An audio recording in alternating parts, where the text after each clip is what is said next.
Lights out.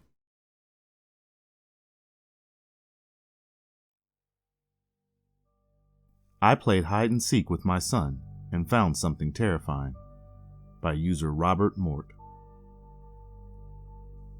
During quarantine, my 4-year-old and I played a lot of hide and seek. Well, hide and seek with a few extra steps. 1, I'm the only one that hides. He doesn't want to.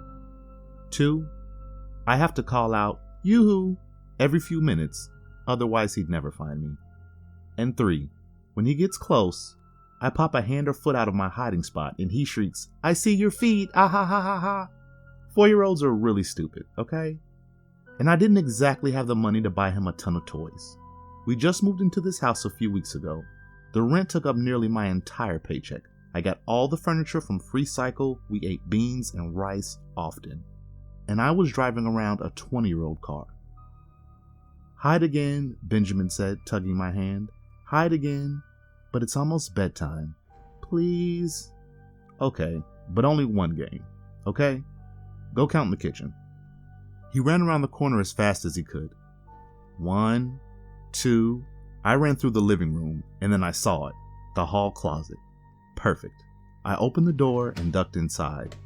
It was a tight fit, all those scratchy, furry old coats pressing against me, but it was worth it. Because the better the hiding spot, the more time I got to myself. I pulled out my phone and started browsing Reddit. Soon his muffled footsteps sounded around the dining room. I waited a minute. When he didn't seem to be coming my way, I cracked the door. "Yoo-hoo," I called out. Footsteps grew louder. I heard his muffled giggles as he walked towards me. And then he started going up the stairs. What an idiot. I cracked the door open a little further, just in time to see his little feet disappear from the landing. Then I shrugged. More time for me. I sat back down in the closet and pulled out the phone. "Mommy, I heard giggling from upstairs. Mommy, where are you?" I smiled. I wonder if a mom invented hide and seek. It's quite brilliant. You get a few precious minutes away from your child, and they're not even supposed to make much noise. But you're entertaining them at the same time. Absolutely Yoo-hoo! I stopped. Every muscle in my body froze. But I heard it, clear as day. A soft, clear voice calling from upstairs. But Benjamin and I were home alone. Oh God, someone's in the house, and Benjamin. I burst out of the closet. "Benjamin, where are you?"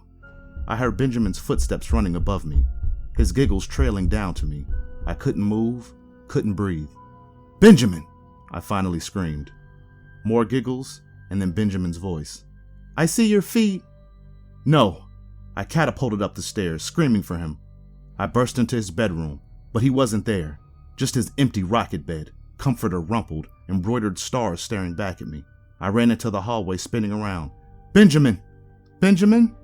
But I didn't hear any footsteps, any giggling. The house was dead silent now, and I could hear a pin drop. I ran into the guest room. It was empty. I ran over to the closet, threw it open, looked up and down. Nothing. Stumbling back out in the hallway, I crossed back towards my bedroom, the only bedroom left. I ran inside and flicked on the light. Empty. The pile of dirty laundry on the chair untouched. The wardrobe hanging open. My clothes inside. The pillows piled up on each other in a heap. Heart dropping, I ran around the other side of the bed. Also empty. I crouched to look under the bed. Empty. "Mommy? Mommy?" Relief flooded me as I heard that voice. The door to the bathroom opened a crack, and one blue eye peered out at me, wide with fear. I ran over and grabbed him, hugged him, and then I hoisted him up and started out of the bathroom. His eyes were still wide with fear, and they weren't focused on my face, but the spot just over my shoulder. I whipped around. It took me a moment to see it, but then I did. I stared at the wardrobe frozen, my heart pounding in my ears. In the shadows, poking out from underneath the hems of my dresses and coats, were 2 feet.